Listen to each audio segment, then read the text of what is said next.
우리 배터리 혹은 뭐 소부장 기업들의 그럼 하반기는 대체로 좀 긍정적으로 보고 계십니까? 여전히 업황 자체가 굉장히 호조고 실적 성장도 계속 이어질 수 있는 그런 상황으로 보고 있습니다. 그런데 변수가 하나 생겼더군요. 미국의 바이든 행정부의 인플레이션 저감 법안 IRA라는 네. 거.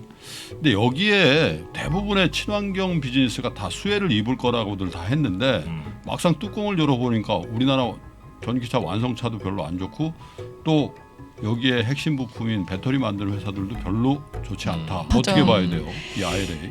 이거를 하니까 각종 얘기들이 많잖아요. 뭐 우리나라한테 안 좋은 거 아니냐. 뭐 WTO에 뭐 제소를 한다 이런 얘기들이 그러고 있죠. 네, 그런 얘기가 많기는 한데 출제자의 의도, 뭐 이렇게 예전에 시험 공부할 때 항상 선생님들이 했던 말이 출제자의 의도를 잘 생각해봐라 얘기를 했는데 미국의 의도를 무엇일까라고 생각을 해보면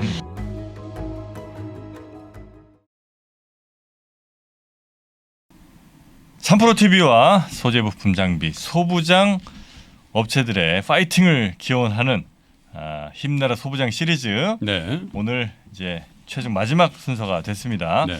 자, 오늘 2차 전지 얘기 한번 해볼 텐데요. 여튼 오늘 한번 잘 소개해드려 보겠습니다. 반갑습니다. 정프로고요. 네, 이프로입니다. 김프로입니다. 네. 아유, 오랜만입니다. 간만에 네? 네, 우리 두 형님들 모시고 조금 좀 과잉인 면이 없지 않죠. 네. 사실은 뭐 이프로 혼자 해도 되는데. 그건 그렇죠. 네. 그러나 여전하네. 네, 예전에 우리 소재부품 장비 업체들의 예. 파이팅을 기원하기 위해서는 소부장 아닙니까? 예, 장 네, 제가 자- 소고요. 장을 맡고 있는 이프로입니다. 네, 예. 제가 음매입니다. 정도 아니고 부야. 예. 자, 우리 힘내라 소부장. 정도 아니고 부야. 큰일입니다. 오늘은 2차 전지 이야기. 2차 전지가 사실 우리 증시에서는 거의 뭐 주인공이 된 그렇죠. 지가 핫하죠. 좀 됐죠. 네. 그리고 지금도 여전히 뭐 가장 강력하게 움직이는 섹터기도 한데 네. 그 중에 2차 전지 섹터에서도 특히 이제 소재 부품 장비가 어느 산업보다도 더 중요한 쪽 중요해졌죠. 아니겠습니까? 네. 네. 어떻게 조달 잘 안정적으로 하는지 또 얼마나 가격 경쟁력 가지는지 예. 전 세계에서 하여튼 우리나라가 제일 배터리 만드는 기술이 좋다고 알려져 있는데 어느 정도로 또 우리 소부장들은 여기에 부응하고 있는지 이런 것도 한번 체크를 해보도록 그렇죠. 하겠습니다. 네. 네. 자, 오늘 함께 해주실 교보증권의 최보영 연구위원 모시겠습니다. 어서 오십시오. 안녕하세요. 네, 안녕하세요. 반갑습니다. 네. 2차 전지 많이 요즘에 여기저기서 이렇게 모시는 곳도 많고 물어보는 분들이 많죠. 네, 뭐 문의 전화는 항상 많이 오고 있고요. 네. 근데 작년이랑 올 초 대비해서는 살짝 느낌상으로는 이제 조금 식은감이 없지 않다는 느낌도 들긴 하지만 네. 그래도 여전히 수요는 많고 뭐 매일 전화 받느라고 바쁜 네. 나날을 보내고 있습니다. 네. 확실히 그 섹터가 잘 되면 그 그럼요. 해당 애널리스트 분들이 몸값이 올라갑니다. 제가 그 뼈저리게 느낀 게 네. 한번 그 조선 관련해서 네. 우리 모 이제 위원이 공모 국무 그분이 공모님. 한참 조선 안 좋을 땐 정말 너무 이렇게 상태가 본인 스스로도 너무 들어폈어. 근데 요즘엔 너무 좋아요. 아. 요즘 하여튼 최고 주가를 달리고 있는 걸로 알고 있습니다. 자, 그러면 2차 전지 관련해서 이제 어떤 이야기부터 좀 시작을 해야 될지 2차 전지의 뭐 주가부터 한번 살짝 살펴보고 한번 산업에 대한 이야기를 좀 넘어가 볼까요? 그리고 실적 얘기도 좀 해주시고. 네. 예, 알겠습니다. 네, 2차 전지 이제 말씀드리면 네. 뭐 다 내용 흐름이야 워낙 2차 전지가 핫하다 보니까 다 이제 맥을 짚고는 계시긴 하는데 네. 한 번 더 정리를 드리도록 하겠습니다. 올해 상반기만 하더라도 굉장히 급등과 급락이 연속되는 그런 피곤한 나날들이었다라고 보고 있습니다. 섹터 담당자로서 한시도 쉴 날이 없었던 그런 상반기가 아닌가 싶었는데요. 연초에 급락을 했던 가장 큰 원인은 우크라이나 그리고 러시아의 그렇죠. 지정학적 이슈로 인해서 원자재 가격이 굉장히 많이 급등을 했고요. 네. 또 이제 반도체 등의 공급 병목 관련된 우려감으로 인해서 전기차 산업이 위축되는 게 아니냐, 가격이 너무 올라서 소비자들이 살 수 없는 것이 아니냐라는 그런 이유로 굉장히 급하게 급락을 했습니다. 그때가 네. 아마 지난번 3% 장비주 나올 때 참담한 심정으로 출연을 했던 기억이 나는데요. 이제 네. 그렇게 좀 많이 급락을 했었고 그 이후에 굉장히 또 빠르게 급등을 했었던 그런 상황인데 이제 원자재 가격이 배터리 판가에 전이가 되고 또 이제 판가 전이된 배터리가 자동차에게도 전이가 돼서 가격이 오르긴 했지만 소비자들이 전기차를 이제 잘 살 수 있다라는 그런 얘기들이 있고 또 전기차 판매량도 실제로 견조한 판매량 추이가 나오면서 네. 빠르게 회복을 했다라고 보고 있습니다. 그래서 상반기가 지나고 느꼈던 점은 개인적으로 이제 모든 분들이 이제 투자자 분들이 최근에 이제 학습 효과가 좀 생겼다라는 것들을 좀 확인을 할 수가 있었습니다. 그래서 뭐 작년 같은 경우에도 연초에 굉장히 이제 코로나 이후로 굉장히 급등을 했다가 뭐 LG랑 SK 분쟁 이슈도 있었고 또 이제 폭스바겐 파워데이에서 내재화를 한다라는 얘기가 있었는데 항상 이렇게 조금 많이 급락을 했을 때가 항상 기회였다라는 것들을 이번에는 좀 아시다 보니까 네. 이제 빠르게 좀 회복을 하고 중장기적인 큰 틀에서 2차 전지는 크게 문제는 없다라는 학습 효과가 좀 많이 생겼다라고 보고 있습니다. 여러 네. 쭉 그 상황을 설명을 해주셨는데 그러면 2차 전지 관련주의 하락 이슈는 이제 다 정리가 됐다, 마무리가 됐다 이렇게 보면 될까요? 예, 맞습니다. 최근에도 이제 6월 말에는 이제 소비축이나 이제 이제 증시가 워낙 안 좋다 보니까 마지막까지 버티던 2차 전지가 조금 많이 하락을 했던 모습들을 보여줬었는데 이런 것도 이제 항상 이제 세미나 때 말씀드리기로는 실제 펀더멘탈에는 이 이슈가 없고 심리적인 이슈가 좀 많이 반영이 됐다라고 말씀을 심리나 수급 같은 거. 예, 맞습니다. 예. 그래서 그런 게 많이 반영이 됐고 그런 것들이 또 다시 이제 회복을 했습니다. 7월 이후에는 굉장히 안전하게 예. 움직이는 그런 모습들을 보여왔고 뭐 전반적인 시장 분위기 따라 출렁거리긴 하지만 다시 이제 펀더멘탈을 재확인하고 바닥에서 반등하는 그런 급등과 급락 계속 네. 양상이 이어지고 있다라는 것들이 올해 상반기의 모습이었다라고 보고 있습니다. 네. 네. 예, 2차 전지 그 원재료들 이게 이게 가격이 막 마음대로 움직이는 바람에 이거 뭐 쓸 수 있는 거냐 없는 거냐 이런 논란이 계속 있을 만큼 예민한 문제인데 그 원재료 가격 동향은 요즘 어때요?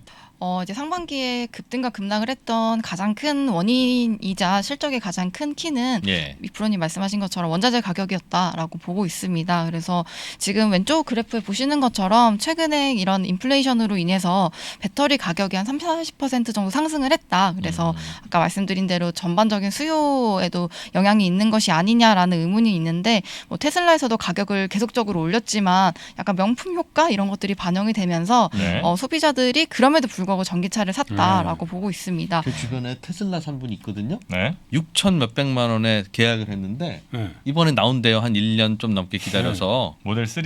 뭐 네. 근데 거의 8천만 원 가격이 낸 거 아니야? 8천만 원 넘어서 그렇지.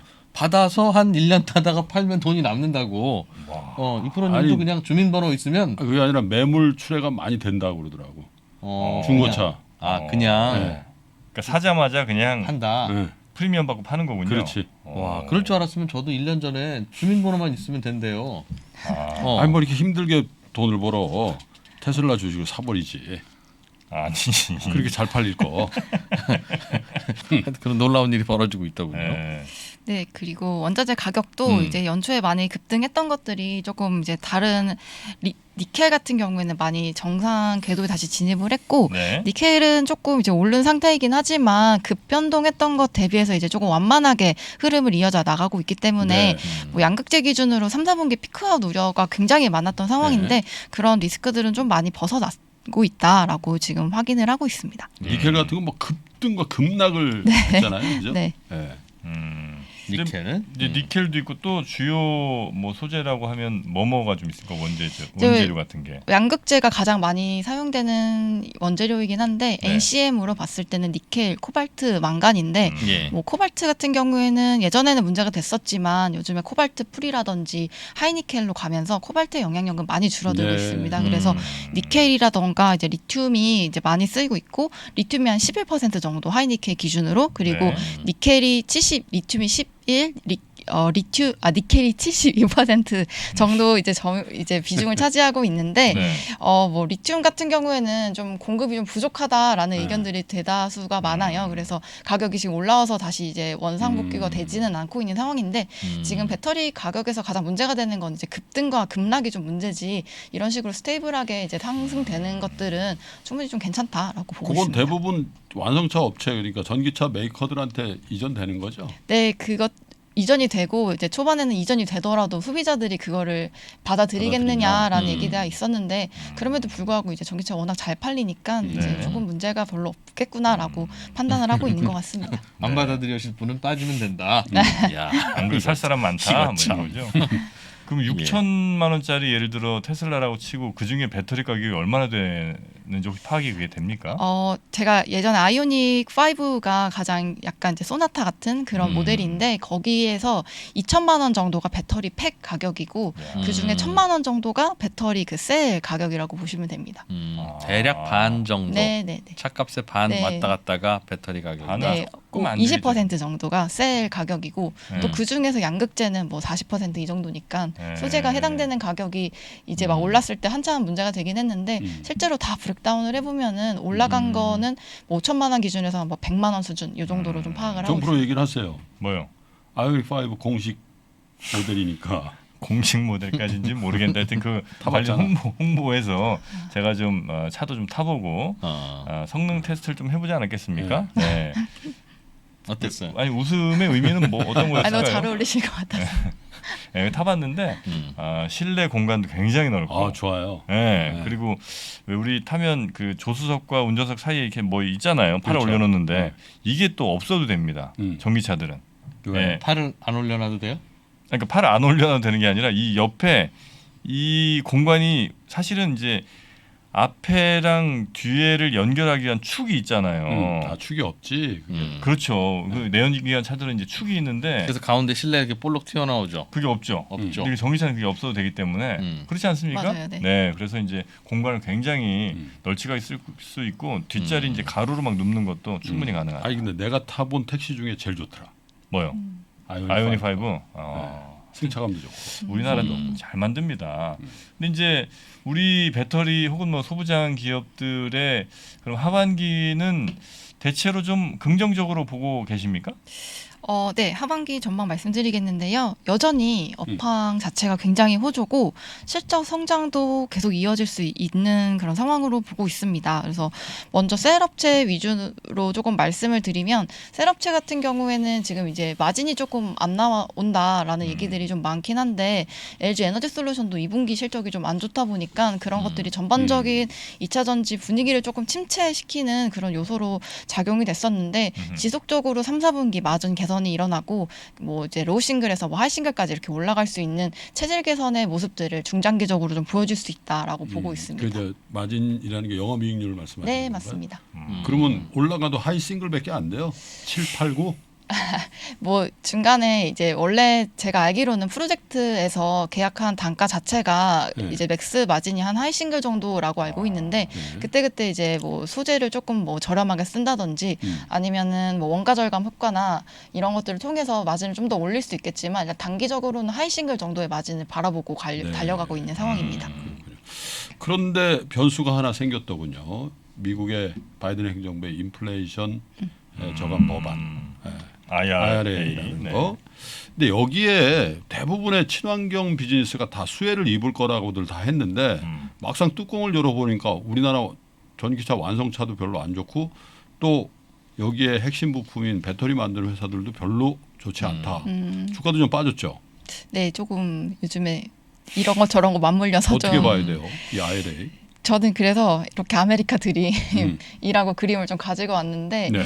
예전에 이민 갔을 때 막 생각이 나더라고요. 저는 이민 해당이 가셨었어요? 아니, 해당이 없는데 예전에 이렇게 뭐 다큐 같은 걸 보면 네. 이민을 가려고 준비를 했었던 그런 예전에 이민자들의 생각이 좀 나는데 그게 굉장히 기대감이 있기도 하지만 불안감도 굉장히 많은 그런 것들이 지금 배터리 업체에 있는 그런 모습이 아닌가 싶어서 네. 하반기 전망은 좀 아메리카 드림이라고 좀 생각을 해봤습니다. 그래서 미국 이민을 준비하고 있다. 네, 그런 배터리 느낌인 업체들이. 것 같아요. 네, 그래서 준비할 것도 많고 또 뭐 돈도 소위 뭐 사람들이 쌀질머지고 간다 뭐 이런 표현들을 하는데 돈이 많다고 또 다 성공하는 것도 아니고 또 기회는 있고 그런 다양한 복잡한 그런 생각들도 있지만 또 굉장히 큰 기회를 맞이할 수도 있는 것들이 아메리칸 드림이기 때문에 하반기에 슬로건 좀 아메리칸 드림으로 저는 개인적으로 인플레이션 근데 법안에 무슨 내용이 드림이라는 예. 게 정확히 어떤 뜻입니까? 저게 좋다는 거예요? 아니면 꿈을 가지고 가지만 헤쳐나가야 할 꿈일 것도 뿐이다? 많다. 내용이 어떤 내용인데 미국으로 이민 가는 걸로 비유가 돼요? 내용을 말씀드리도록 하겠습니다. 그 이제 인플레이션 법안 관련해서는 뭐 다양한 얘기들이 나왔고, 뭐 바이든 대통령이 뭐 지난주 수요일에 이제 서명을 했고, 뭐 이런저런 얘기가 있긴 하지만 EV에 관련된 내용만 조금 이제 발췌를 해서 가지고 왔습니다. 전기차에 관련된. 네, 전기차 관련된 것만 가지고 왔고, 크게 세액공제를 하는 게 가장 큰 요건이다라고 보시면 되는데, 세액공제 한도가 대당 한 차의 신차당 7,500불 정도를 이제 지원을 하게 되고, 저게 우리로 치면 전기차 보조금이죠? 네, 맞습니다. 한 1,000만 원 정도 되는 가격을 이제 준다라는 것이고, 이제 중고차는 원래 없었던 건데 이제 4,000불 혹은 판매가의 30% 정도를 이제 세액 공제로 주겠다라는 그런 내용이고, EV 판매 가격에 있어서는 이제 8만 달러 이하가 SUV라든지 트럭 같은 경우에 해당이 되고, 기타 이제 다른 세단이나 이런 것들은 5만 5천 달러 이하로 책정이 된다라고 보고 있습니다. 비싼 차는 안 주는군요. 네, 아주 비싼 차는 아니고 이 가격 이하로 준다라고 보고 있고, 부자 감세 안 한다는 얘기죠. 네, 그리고 이제 납세자 소득 기준도 이제 소득 1인당 그 외로 봤을 때는 이제 15만 달러 이하고, 이제 세대주에 따라 좀 다르다라고 보고 있어서 이제 가격이나 소득에 따라서 자동차 대당 세액공제 이제 보조금을 지급하겠다라는 것이 이제 기본적인 공개 사항이다라고 보시면 좋을 것 같습니다. 전기차 보조금도 소득 증명 갖고 와야 해주고. 야, 중고차는 좀 낮춰주네. 그래도 중고차도 보조금 준다는 게 재밌네요. 네, 그 전에 아니, 근데 없었는데. 저것도 테슬라 기준으로 모델 3가 있고, 예? 모델 S가 훨씬 비싸잖아요. 네, 네. 비싸죠. 그럼 모델 S 중고차 사는 건 어떻게 되는 거예요? 뭐 모델 3보다 비쌀 텐데 완성차 저 가격 이하로 들어오면 줘야죠.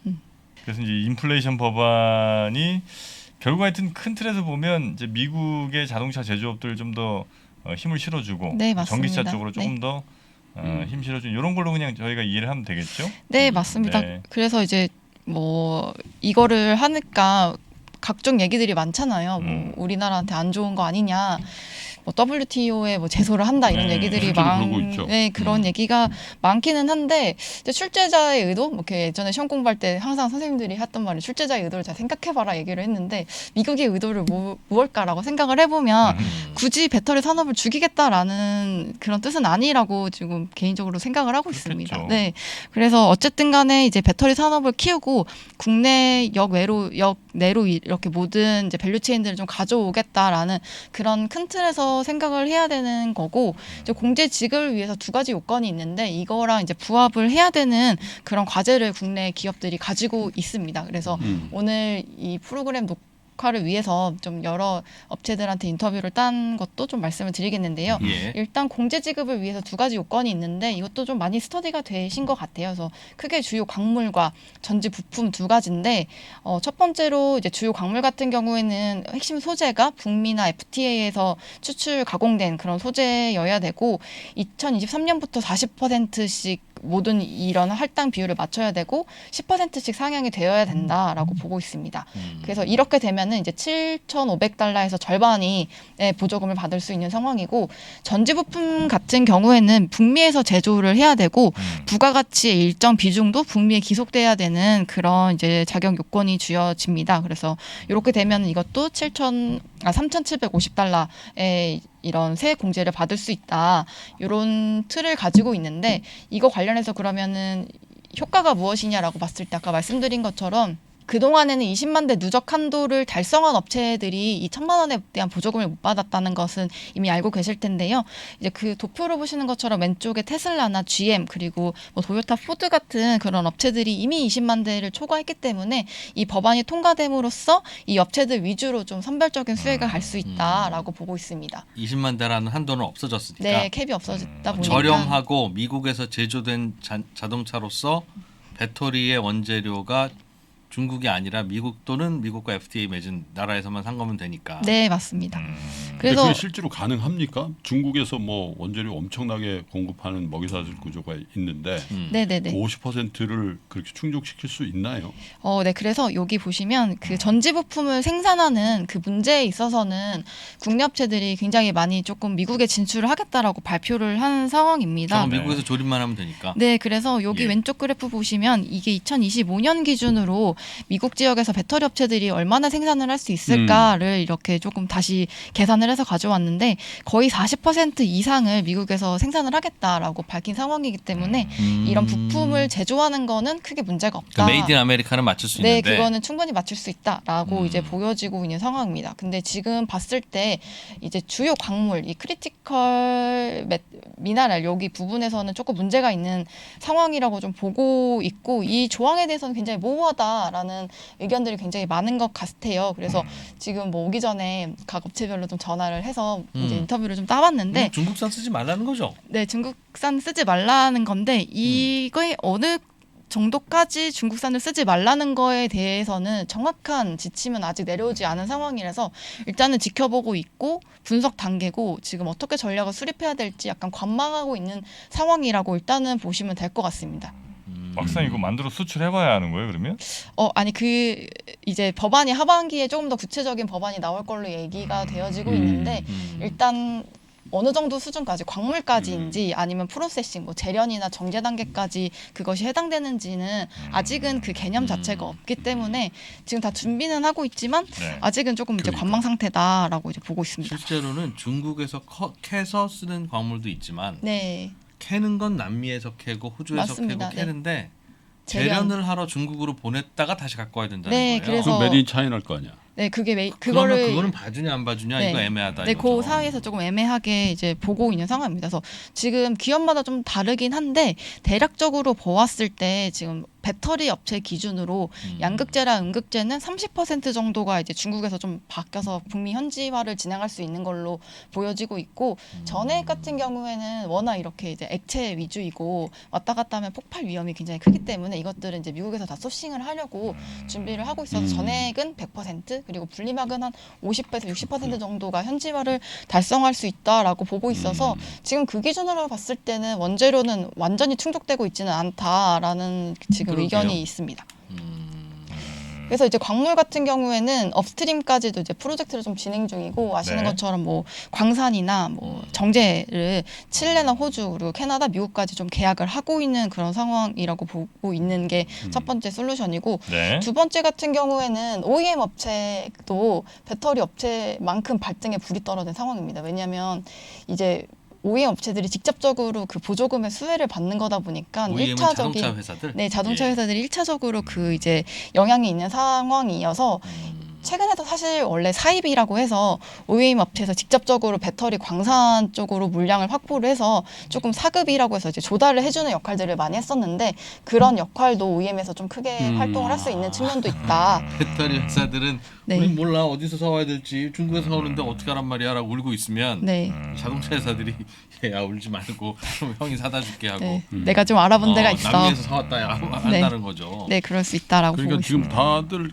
좀 답답해하네요. 어떻게 네. 어떻게 될지 네. 정확한 출제자 요들을 몰라서 네, 원재료를 절차도 중국산 한 방울도 들어가면 안 된다가 아니에요? 네, 아직은 아니에요. 그럼 몇 퍼센트만 충족하면 된다. 네.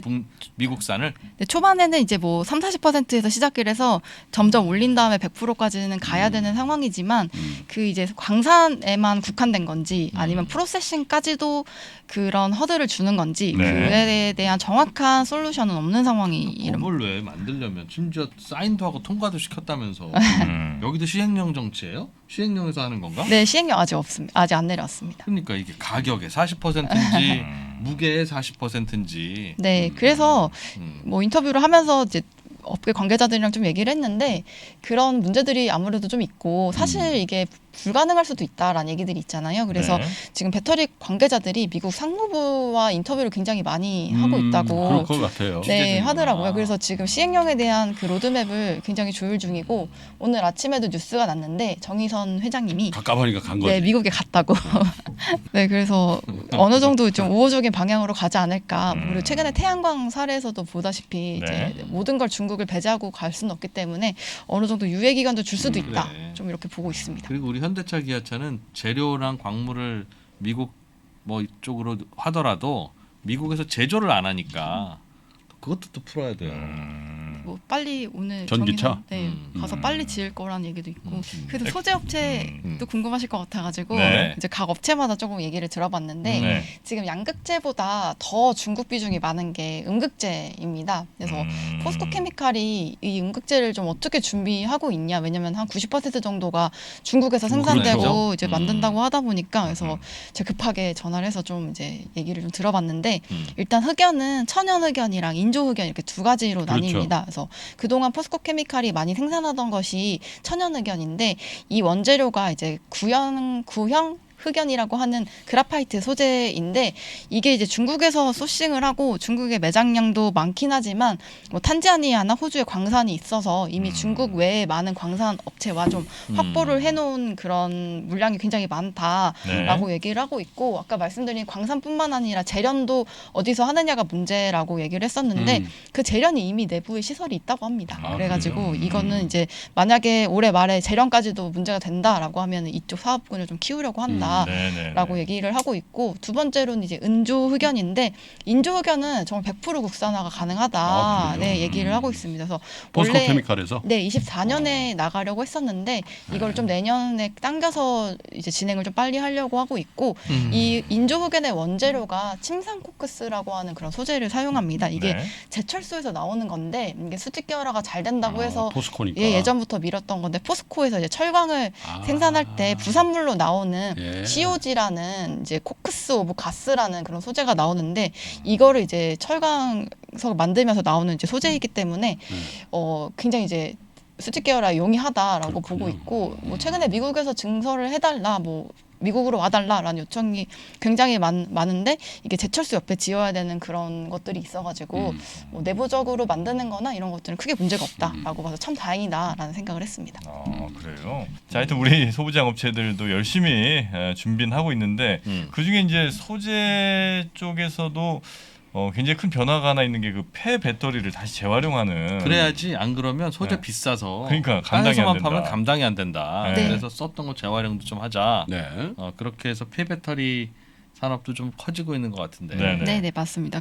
이제 여기서 보시면은 요구 조건 두 번째 줄에 북미에서 재활용된 주요 광물 이렇게도 있어가지고 이게 또 폐배터리 사업에 조금 더 이렇게 활성화시킬 수 있는 요인이 되기도 해서 공장을 북미에 세워서 폐배터리 네. 재생 사업을 하면 굉장히 거기서 좋다. 뽑아낸 원재료는 인정. 네, 인정하겠다라고 해서 뭐 안 그래도 이제 폐배터리 사업의 초기이고 사실 2차 전지가 올라가고 곽강받은 지가 너무 오래되다 보니까 살짝 지친 감도 없지 않아 있는데 폐배터리라는 것들이 이제 투자자들에게 굉장히 신선하게 좀 다가오면서 최근에 관심이 굉장히 많으신 것 같습니다. 상장도 했잖아요, 그죠? 네, 성일하이텍이라는 업체가 상장을 했는데 폐배터리 이제 아시는 것처럼 배터리에 포함된 중금속이라든지 유해 물질을 제거해서 환경 오염을 이제 낮출 수도 있고 원자재 수급도 용이하기 때문에 이제 두 마리 토끼를 한 번에 잡을 수 있다라는 측면이 굉장히 좋다고 보여집니다. 그래서 네.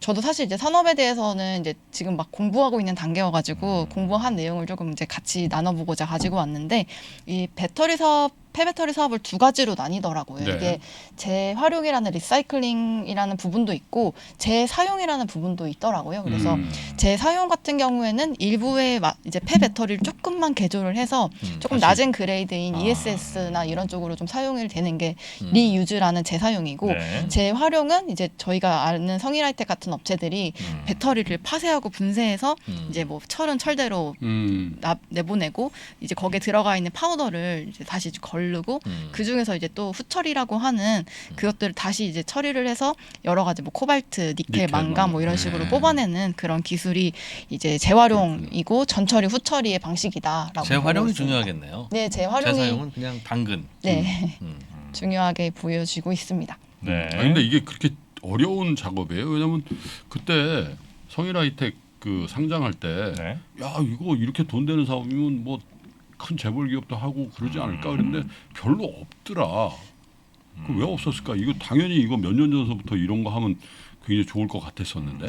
그게 이제 배터리에 들어가 있는 소재가 여러 가지가 믹싱이 되어 있는데 이 소재를 넣어가지고 하나만 추출하는 건 되게 쉽대요. 뭐 예를 들어 3가지, 4가지 정도의 이제 소재가 들어갔는데 딱 하나만 빼는 것들은 굉장히 쉬운데 네. 4-5가지의 소재를 한 번에 순도 높게 뽑아내는 과정이 굉장히 어렵고 기술력으로. 네, 한 소재를 뽑아내는데 한 2년 정도의 시간이 소요되기 때문에 2년이요? 은근 네, 진입 장벽이 그 꽤 기술 높다. 개발하는데? 네, 시행착오가 네, 시행착오 시간이 2년 정도 그럼요. 걸리는. 냉면 면발만 해도 5년 걸립니다. 아유. 자, 그래서 이제 그 기술에 어쨌든 장비 좀 있다. 그래서 우리의 업체들이 이런 재활용에도 굉장히 다른 나라 업체들보다 좀 앞서가고 있는 그런 네. 상황이라고 봐야 되겠습니다. 네, 그것도 있고 또 이제 2가지 경쟁력이 필요한데 말씀드렸던 것처럼 공정 경쟁력이 필요하고 두 번째로는 배터리를 어떻게 수급을 하고 조달을 할 수 있는지 그 문제가 더 큰 문제라고 보고 있습니다. 그래서 아무래도 이제 뭐 배터리의 주인이 누구이냐, 네. 산 개인이냐, 아니면 만들어진 제조사냐, 아니면 OEM 업체이냐, 약간 이런 법안도 아직 확실히 정해지지도 않았고, 또 이 배터리를 누가 회수해서 이제 어떻게 공급받을 것이냐 이런 것들이 아직은 네. 제대로 법제화가 되어 있지 않은 상황이기 때문에 어떤 식으로 소싱을 할 거인지, 그리고 뭐 자동차 업체라든지 배터리 업체와 어떻게 협약을 맺고 있어서 자유롭게 조달할 수 있는지 그 2가지가 가장 큰 진입 장벽이고 경쟁력이다라고 보고 있습니다. 폐배터리 리사이클링에. 네, 맞습니다. 폐배터리가 차주인 게 아닌가 봐요. 네, 아직 그게 굉장히 모호하다고 보고 있습니다. 아니 일단 차주 모호할 거지. 건 없지. 일단 내가 아이오닉 네. 5를 사서 10년 몰았는데 이 안에 있는 폐배터리의 소유권은 내 거지. 물론 그러나 지자체가 보조금을 준 거니까 보조금을 줄 때 지자체가- 폐배터리는 반납하도록 해라라고 하는 조건이 달릴 수도 있죠. 아, 그 조건으로 샀나 지금? 아마 그런 게 달리긴 달릴 거예요. 달렸어요? 네. 현재? 지금까지는 지자체 소유예요. 지금은. 아 지금은? 네. 그래서 충북에서 산 자동차를 전남에 가서 못 팝니다. 그 보조금 금액도 사실은 다르잖아요. 뭐 아, 예를 지자체별로? 네, 달라요. 그래갖고 그래서 지금 이제 지자체에서 어쨌든 그 보조금을 받는 경우에 당연히 그 본인 소유가 아닌 지자체 소유일 가능성이 좀 높고, 그래서 폐배터리도 그럼 지자체가 서 달라고 해야 되는지 아니면 개인들끼리 해서 집집마다 다니면서 뭐 사와야 되는지 뭐 앞으로 네. 폐배터리를 배터리를 아예 그냥 리스해서 판매하는 방식. 뭐 네, 그런 그런 것도 얘기도 좀 많이 있죠. 있어요. 그럼 리스 회사 거죠? 그렇게 되면. 네. 그러니까 그것도 좀 관건인 것 같다는 얘기. 완성차 회사는 어떤 이해관계가 있어요? 완성차 업체에서도 말씀하셨던 것처럼 뭐 그런 렌탈 비즈니스를 완성차에서 할지 사업으로서? 네, 이런 얘기들도 지금 논의가 많이 되어 있고 문의도 요즘 꽤 많이 오습니다. 저게 그 뭐 이제 보통 이제 저 정도 돼야만 보통 이런 거가 이제 눈에 띄기는 하는 건데 그 이번에 인플레이션 방지 법안에 전기차의 가격이 일정 금액 이상이면 보조금을 안 준다고요. 그럼 자동차 회사들, OEM 회사들은 어떤 생각을 해야 되냐면 아 그럼 배터리 빼고 자동차만 주자. 내지는 배터리를 그 주되 렌탈 방식으로 월 그 구독 방식으로 하면 차값은 5만 5천 내지는 8만 달러 이하로 내려가면서 차를 보조금을 받을 수 있잖아요. 그렇죠, 그렇죠. 그렇게 될 경우에는 배터리의 소유가 어떻게 되는지 되게 민감한 문제가 되죠. 네, 네, 네. 그래서 이제 지자체의 지원 금액에 따라서 또 이렇게 여러 가지 꼼수라고 하긴 좀 그렇고 여러 전략이 나올 수 있는 거니까. 꼭 배터리뿐만 아니라 다양한 것들이 차값은 낮추고 나머지 웬만한 옵션은 구독 모델로 아, 돌리면서 근데 그러면 이제 이게 우리나라는 이제 그 굉장히 오래된 노후차들 뭐 예를 들면 서남아시아나 이런 데 수출 많이 하잖아요. 네. 그런 건 굉장히 복잡해지겠네. 전기차 노후 전기차 수출.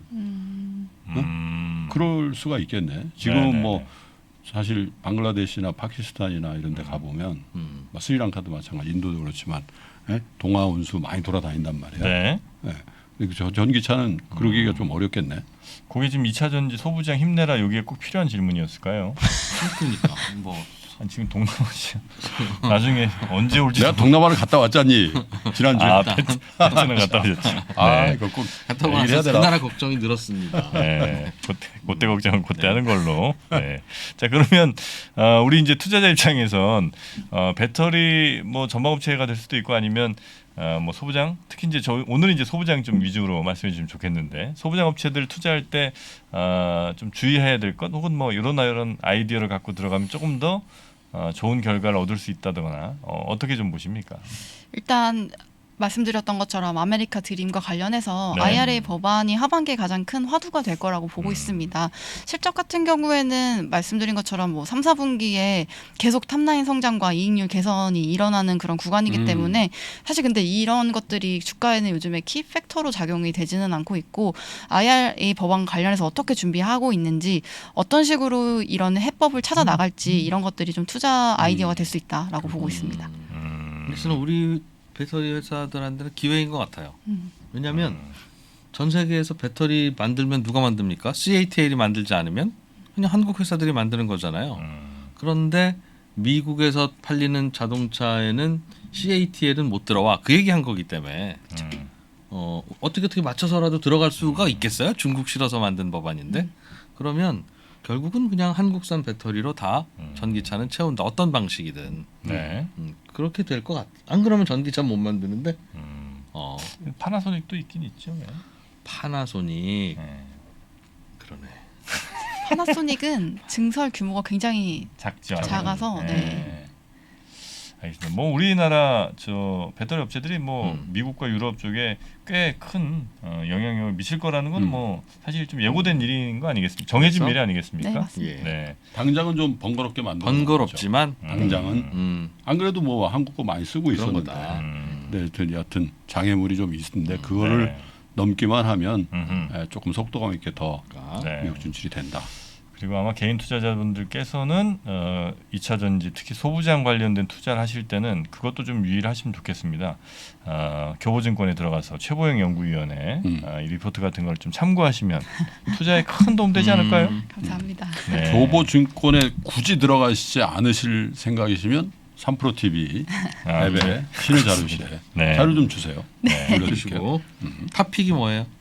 탑픽은 이제 제가 커버하고 있는 업체 중에서는 아무래도 이런 좀 체력이라든지 네. 미국에 먼저 나갔고 또 이제 GM과의 관계가 굉장히 공고한 포스코 케미칼이 가장 좀 포스코 유리하지 않나 케미칼. 네라고 생각하고 있습니다. 포케. 네, 흑연도 이제 만들고 인조흑연도 만들고 있고 네. 그런 것들이 조금 더 경쟁력 있게 다가오지 않을까라고 예. 보고 있습니다. GM하고 직접 거래를 하나요?